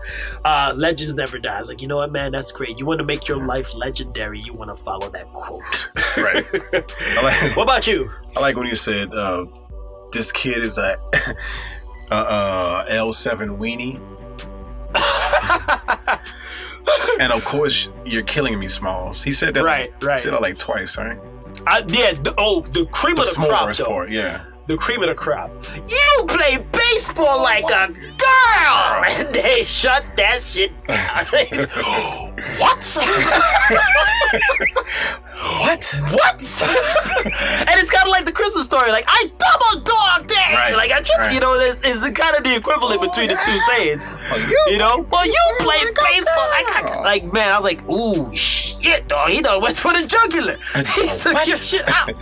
Oh, man. The next best scene I say was when they celebrated beating that team's ass, right? Because they were all like supposed to be professional. Yeah. And they went to celebrate at the fair and had tobacco chew. Oh, yeah. Oh, my God. They got on that ride. And they got on that ride and threw up like everywhere, bro. Everywhere. It was so gross, but so like understandable at the same time. But yes. I got one more. Yeah. When he was trying to explain to them what kind of baseball was it? What kind of autograph? He said, I don't know. Some lady gave it to him. Somebody named Baby Ruth. Baby Ruth. Baby Ruth. The Great Bambino. Oh my God! That's the same guy. It's like, yes. I love the next little. Okay, I know we're reminiscing pretty long here, but it's a reminisce, folks. This is what we do. But it was like, Smalls, you actually bought a baseball signed by Babe Ruth and actually played with it, and the kid that repeats from him and actually played with it. Oh my God! I love those little kids. Yeah. Oh my goodness! I wish I had friends like that, man. Growing up, dude. Yeah, me like, too. I wish I would have had friends like that. That was great. Anything else you want to reminisce on, or can we call it on that We one? can call it on a reminisce. Oh man, it's such a good time, though. I'm Yeah. loving it. I love this new segment. That's I want to good. reminisce. That's a good first reminisce, man. Yes, I want to reminisce on more things. Yeah. So yes, reminisce. We call it Reminisce Over You, Sandlot. Yeah. All right, moving on. Calling it there. Moving on. Having lots of fun on this episode. Oh, yeah. GP, episode 5 came out of what? Yeah. Invincible. Dude, what were your thoughts? That actually hurt. And that's the name of the title of the episode. Oh, yeah? Oh, yeah. I was like, damn, you felt I think it was dope, man. I like Titan's whole storyline. The way he was giving his... Spoiler! Go ahead. the way he was trying to explain to Mark, hey, I'm in this situation and I need to get out of. First off, the opening was dope. The way he charged through there and was knocking out that whole gang. I like Mark's father is like, yo, you can't help this dude out, man. Yeah. Don't help this dude out. And they had that little argument over the dinner table. Yeah. Yeah. Between his mother's, getting closer. His mom is in such a tough spot right now. Like, I'm feeling so sorry for this mom. She's so torn. It's just like, you don't know who to trust. And here, demigod from the grave with his book is just like, hey, lady, you might want to check on your husband. Check it out. I like the way she found out the time it takes for him to go to these different places Yeah. way across the world, so she Yeah, can investigate even more. Yeah, she's pretty smart, man. She's pretty smart. Yeah. I love it. I'm officially changing the name of this title of this episode though. Or maybe the show. I'm just gonna call this show Skull Crushers from now on. Skull Crushers. This is Skull Crushers I'm watching. Skull Crushers. This episode, and I mean, I've been blown away from the jump, right? Mm-hmm. We all have been.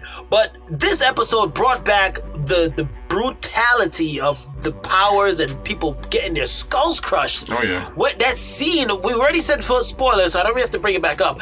But that scene, who's that dude? The lion dude. The lion. Battle Beast. Battle Beast is OP.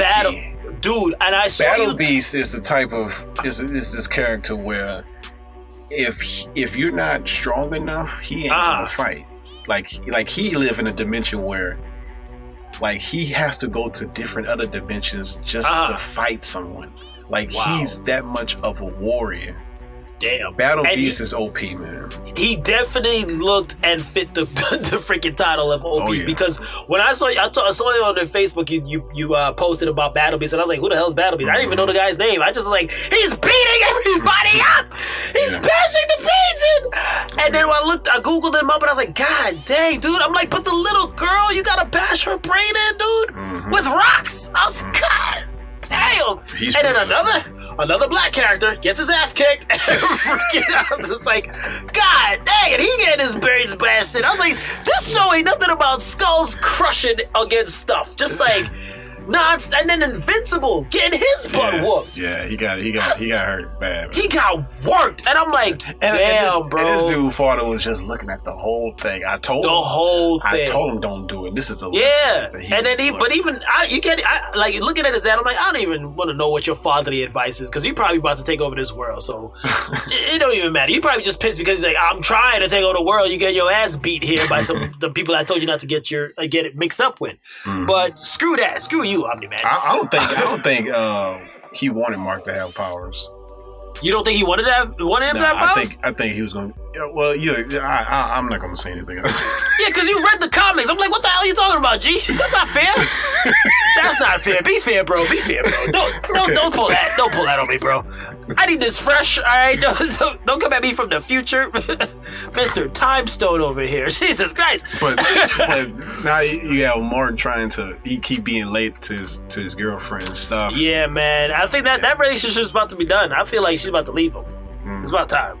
Time for you to move on, girlfriend. You know you could get better than Mark. But I did like the flights, man. Leave the fight him. scene, the flight when he was flying around through, the scene where he did that super flips down to the airplane and all that. Yeah, that was dope. Those scenes are starting to get even better, man. Yeah, the animation's pretty tight. It's getting, like I said, I warmed up to it and I'm feeling the flow of the animation style. Yeah. It was pretty twisted in how Titan flipped the script on his kid. Like in the end, he showed his half truth, man.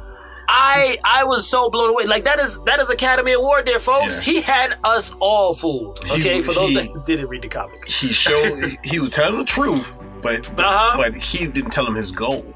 No, he didn't tell him. Yeah, good. He told him the truth. He didn't tell him to go. And it was hilarious when he had to pick him up to fly. He's like, hey, this is bullshit. this some shit. He got his own cross. He caught me too. I was all caught up and feels like, oh man, dude, you want to get out the game. You want to save your family, your daughter, blah, blah, blah. And it turned out you was a criminal all along, you goddamn liar. Why you lied to me? You lied to me. And now he's broken up because of your stupid decision. Oh my god. Yo, the funniest part to me, I was cracking up throughout that episode because of the was it Metalhead was his name? Yeah. Metalhead? And he just sounded like techno dubstep every time he talked. Yeah. And I just kept hearing every time he started talking, you working for me. You working for me. Now who do you think you are? I was like, God damn, dude. But yeah, solid episode, man. It's getting the plot is seriously moving along here in a very good direction. And this robot dude, what is his plans with the twin guy with his brother clone? that is getting interested. It seems like the robot wants to start his own little army of supers or something like that. So who knows? And I don't like that. I don't like that robot. I don't like it. I'm just gonna say that. I don't like the robot. I don't like him at all. Yeah, but I found it. It was pretty cool how the New Age Guardians came in to help out. But yeah. Man, dude, just the brain splashing. The brutality. The brutality. It's so sad. I'm like, damn, yeah. No super. This series feels like no hero is safe. That's weird. You have powers, but you're not safe. No hero is safe. No one. That's why it's called. I think it's a backwards of Invincible. You're not really invincible, exactly. Right? Yeah. Like it's like the show's called Invincible, but even though you have powers, your skull could still get bashed in by two pieces of rocks. Why do you think blood always coming on the screen with it? Yeah, and it's getting bloodier. I've noticed that. Every time they show the title, it's getting bloodier. So. If this is just, that's what I'm saying, I'm just going to rename the show, dude. Just Skull Crushers. This is no longer Invincible. So next week when we do Skull Crushers, episode 6, I'm calling it Skull Crushers, bro. Watch. $10 say somebody get their heads crushed next week. Watch. I love it, though. I love it. It's like Game of Thrones with, like, the boys. Like, everybody's just crushing skulls. It's great. Solid. What do you give it? I knew you were coming next with that. I was ready for you. Okay, I'm giving it a solid 9.5. 9.5. 9.5. I'll give this episode 10 out of 10. 10 out of 10. I know you would. You're loving this, man. This is your comic. This is your dream. You've been telling me about it. You're still texting me about it. Stop texting me. No, I'm keep doing it. I'm keep now. I'm watching it, damn it. You don't have to remind me. I'm watching the freaking episode. Good. All right, so we got to call it on that one. Call it Invincible. Right then and there on Invincible. Woo! Man, this episode is jam-packed with goodies. Yeah. Speaking of goodies, Falcon Winter Soldier, our last review before we wrap things up here today. Mm-hmm. Yes. Episode 4 came out. The world is watching. The world is watching. What did you think here on this episode? Wow. I think it was a little bit slow-paced in the beginning of the episode. I like Zemo's motives about his know-abouts on where Kari was going to be, and because he was trying to save some time to escape from the how you say their names? Yeah, I just gonna say the Wakanda tribe over there. Doromanji. Dormanji. I like that opening of Bucky. Scared that as she's saying it that he was gonna I like that was have them nowhere near the Dora Milaje. That's what you want to say. Dora Milaje, yeah. The Dora Milaje. Don't wait for anybody. Don't wait for anybody. Eh? What? The Dora Milaje has been passed down from generation to generation. The generation. How long do you think you could keep Zemo safe from us? From me.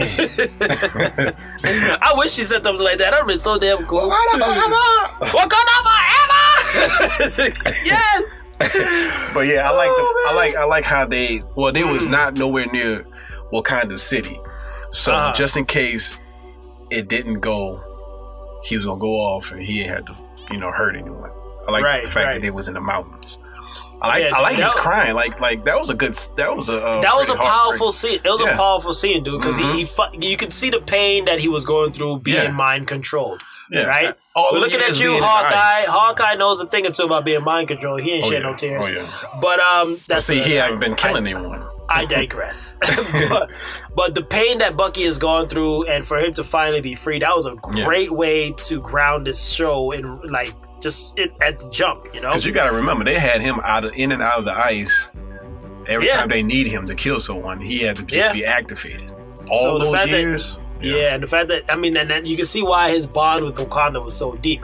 Other than the fact that they gave him a sick-ass freaking arm. Oh, yeah. They freed his mind. Arm. Yeah. And freaking this chick just out of nowhere does some kind of freaking, I just thought of that Jackie Chan series. This is a freaking 9-point dislocation of the arm. I was like, what the hell did she do? They know what they How did she know?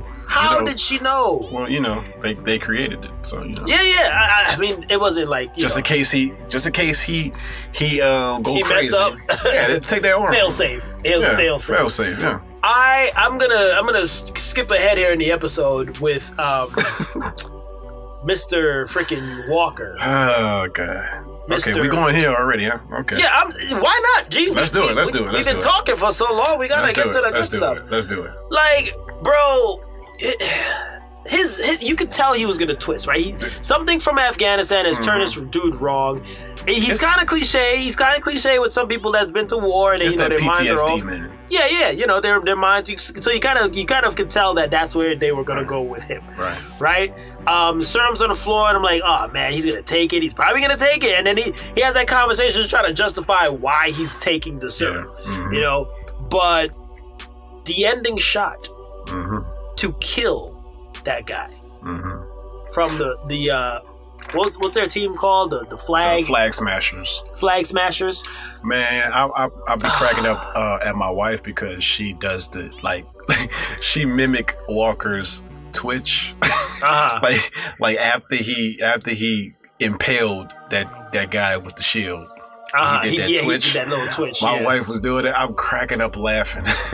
Your wife has developed Walker twitch. She did the Walker twitch. It's a Walker twitch. But that scene, man, with the bottom shot of him holding the shield with the blood, that was a dope shot. It was a dope shot because we've never seen blood on the shield before, and it's kind of like two different parallel worlds, right? If you're thinking about Steve Rogers and you're thinking about this guy, right?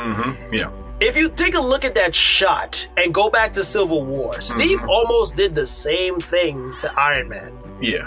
Right? Oh, yeah. He did. At the end of the battle. He stopped. He just stopped it at the heart of Iron Man. He didn't bash his freaking. He didn't bash him. He wasn't trying to. He was trying. No, he wasn't trying to kill him. He was trying to stop that core. Yeah. Right. You can see the difference in if he did take it that far. If his anger did go that far, that would have been the end. But that's a whole other thing. This whole episode just showed you how much of one of a kind Steve Rogers was. Yes, it was a salute to Steve Rogers. This whole episode was like, man, dude, like Zemo said, there would never be no one like Steve Rogers. No, and that kind of a good heart, because like you said, who was it?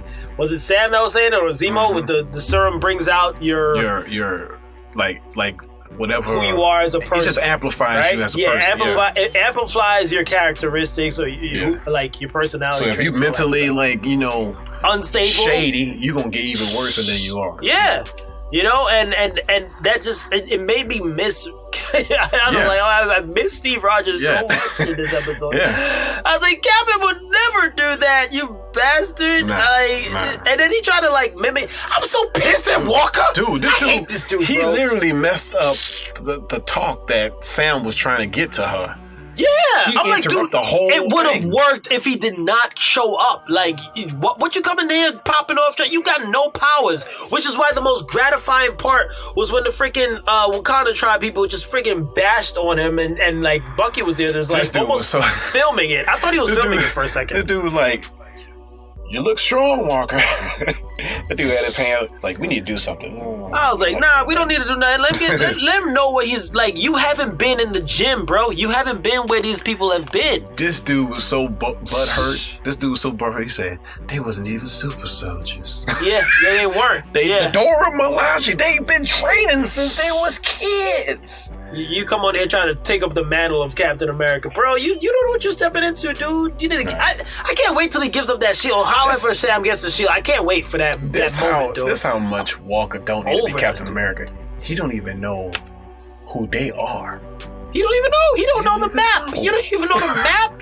You don't even know the code to get into the Wakanda. You don't know shit. And you come in here with your knockoff, your knockoff Sam Wilson who gets knocked off into a pillar. This dude, Battlestar guy. Battlestar was safe tied up. I don't know why he. I don't even know why he went out there. Kari punched this dude to the chest. The dude flew. Freaking neck broke. I was like, God dang, that's it for your character, dude. It's like he checked out.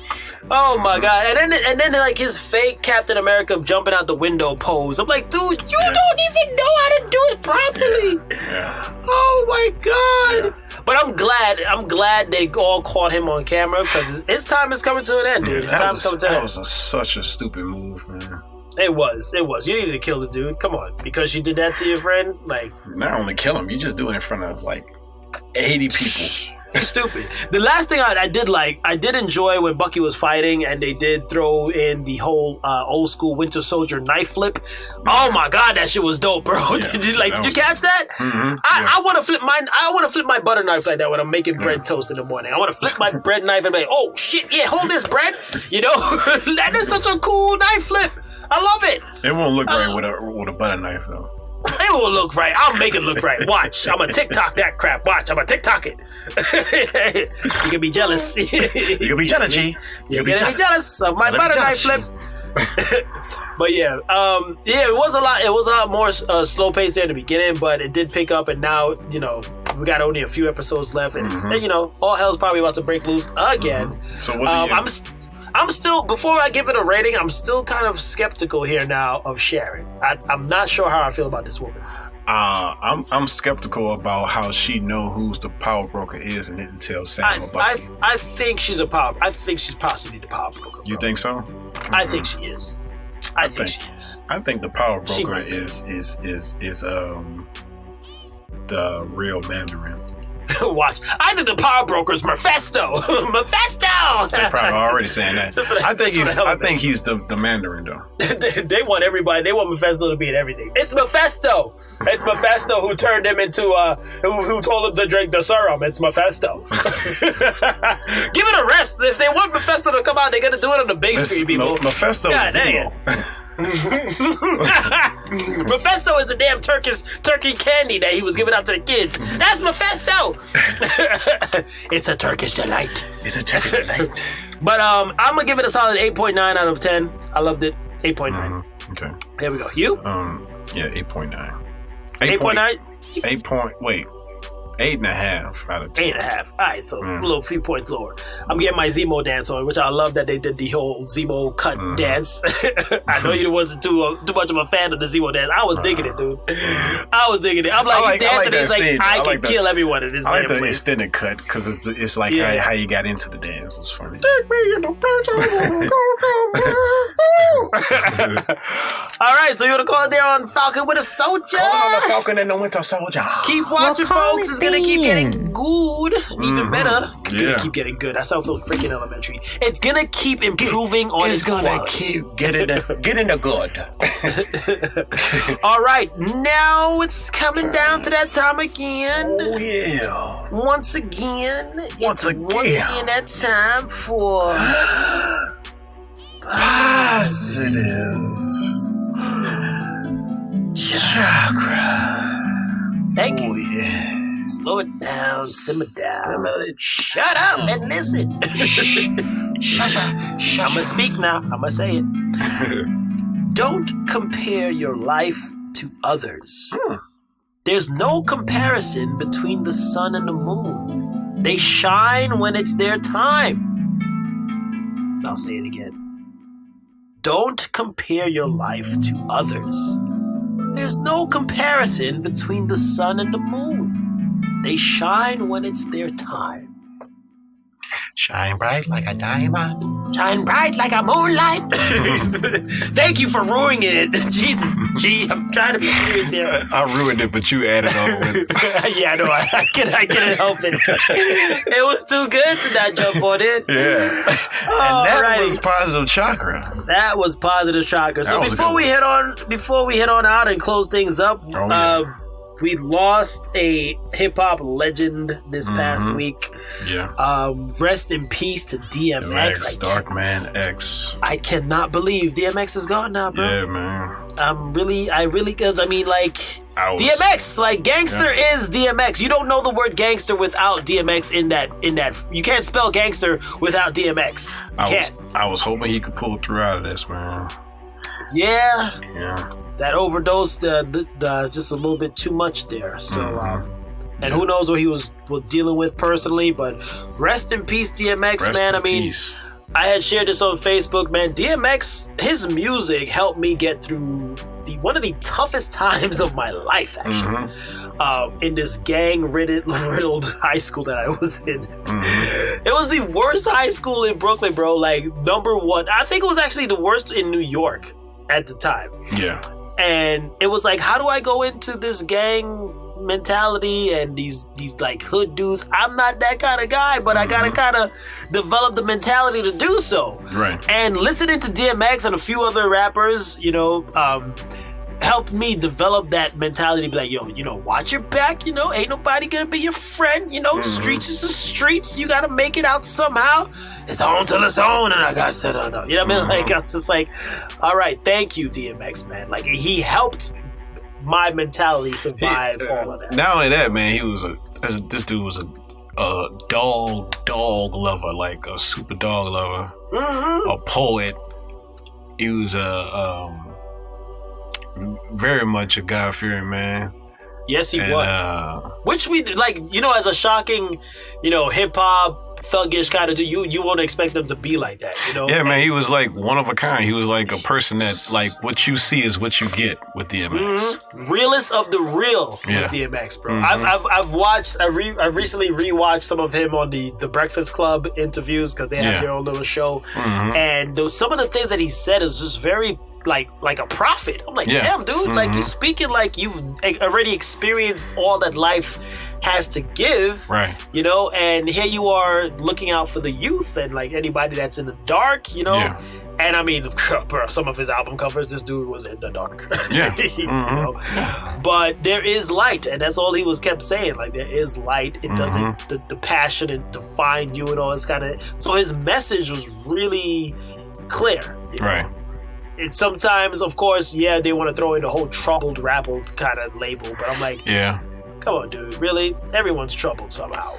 Yeah, but I hope all the demons that he been carrying on his back for all those years is depleted and gone now, and he's finally in paradise. Yeah, man. We got a lot of legends lost in these last couple of years. Yeah. DMX, and I mean, it's so good. Like, you did the DMX voice season 1, and I was just like, man, I wanted to like keep that going, man. But we'll keep referencing your voice, DMX, just because of how good it is, man. Yeah.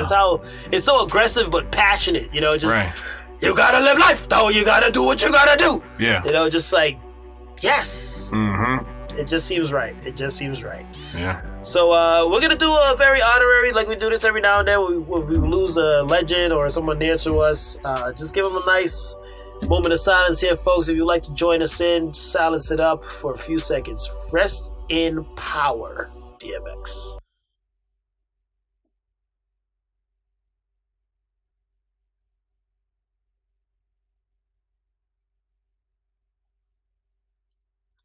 All right. Thank you for the DMX shout out, baby. X, baby. DMX, baby. And life. Yeah. Yep. Okay, so any other yell outs, or is that it for the day? That's it for the day. Okay, so we hope you guys enjoyed this very long episode. A very long, very great episode, though. I had a lot of fun. I am not gonna lie. I mean, when do I not have fun talking to you? I know, right? Ditto. Or talking to the people. I like you guys listening to the people. Yes.